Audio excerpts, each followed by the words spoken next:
ഞാൻ നിഷിത സുരേഷ്. വിശദമായ വാർത്തകളിലേക്ക്. കേരളത്തിൽ all India institute of medical science സ്ഥാപിക്കുന്നതിന് കോഴിക്കോട് ജില്ലയിലെ കിനാലൂർ ഏറ്റവും അനുയോജ്യമായ സ്ഥലമാണെന്ന് Calicut chamber of commerce and industry. AIIMS കിനാലൂരിൽ അനുവദിക്കാൻ സംസ്ഥാന സർക്കാർ നടപടികൾ സ്വീകരിക്കണമെന്നും ഭാരവാഹികൾ വാർത്താ സമ്മേളനത്തിൽ ആവശ്യപ്പെട്ടു. ഇവിടെ ഒരു യാഥാർത്ഥ്യം കാലിക്കറ്റ് ചേംബർ ഉയർത്തി കാണിക്കുന്നത് എന്താ വെച്ചാൽ, എന്തുകൊണ്ടാണ് എയിംസ് കിനാലൂരിൽ വരണമെന്നുള്ളതാണ്. മറ്റുള്ള പല ജില്ലകളിലും യഥാർത്ഥത്തിൽ ഇതിനാവശ്യമായിട്ടുള്ള സ്ഥലങ്ങൾ വരെ പ്രോപ്പറായിട്ട് ഐഡന്റിഫൈ ചെയ്തിട്ടില്ല. ഇന്ത്യയിലെ പ്രധാനപ്പെട്ട ഒരു മെഡിക്കൽ ഇൻസ്റ്റിറ്റ്യൂട്ട് അത് വരണമെങ്കിൽ അതിന് ആത്യന്തികമായി വേണ്ടത് സ്ഥലത്തിന്റെ ലഭ്യതയാണ്. സംസ്ഥാന സർക്കാർ ഇതിനകം തന്നെ അവിടെ ഭൂമിയും അടിസ്ഥാന ഒരുക്കങ്ങളും മുന്നോട്ട് വെച്ചിട്ടുണ്ട് എന്നതാണ്.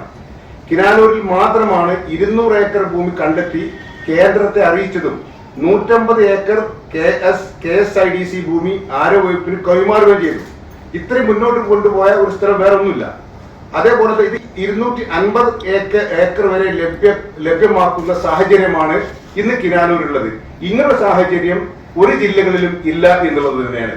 മാത്രമല്ല, ജലത്തിന്റെ ലഭ്യത ഉറപ്പുവരുത്തി ആദ്യമായി കേന്ദ്ര ഗവൺമെന്റിന് പ്രപ്പോസൽ സമർപ്പിച്ചത് കോഴിക്കോട് കിനാലൂരിൽ മാത്രമാണ്. അത് തന്നെയാണ് അതിന്റെ യാഥാർത്ഥ്യം എന്ന് പറയുന്നത്. അതുകൊണ്ടാണ് കിനാലൂരിൽ തന്നെ എയിംസ് വരണമെന്ന് കാലിക്കറ്റ് ചേംബർ ആവശ്യപ്പെടുന്നത്.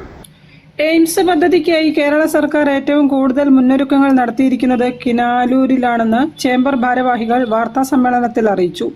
200 ഏക്കർ ഭൂമി കണ്ടെത്തി കേന്ദ്ര സർക്കാരിന് ഔദ്യോഗികമായി നിർദ്ദേശം സമർപ്പിച്ച ഏക സ്ഥലമാണ് കിനാലൂർ.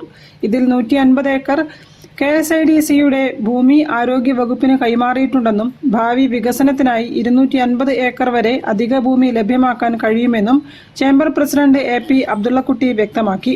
കിനാലൂരിൽ സാധ്യതാ പഠനം നടത്താൻ നിർദ്ദേശം നൽകിയിട്ടുള്ളതും പദ്ധതിയുടെ പ്രാധാന്യം സംബന്ധിച്ച് ഹൈക്കോടതി സർക്കാരിന്റെ ശ്രദ്ധ ക്ഷണിച്ചതും കിനാലൂരിന്റെ സാധ്യതകൾക്ക് കൂടുതൽ കരുത്തേകുന്നതാണെന്നും അദ്ദേഹം ചൂണ്ടിക്കാണിച്ചു. വാർത്താ സമ്മേളനത്തിൽ സെക്രട്ടറി ബോബിഷ് കുന്നത്ത്, ഷാനവാസ് PM, സുബൈർ കൊളക്കാടൻ, അർഷാദ് ആദിരാജ എന്നിവരും പങ്കെടുത്തു. News bureau, Kozhikode. പന്തീരാങ്കാവിൽ യാത്രക്കിടെ കാറിന് തീപിടിച്ചു.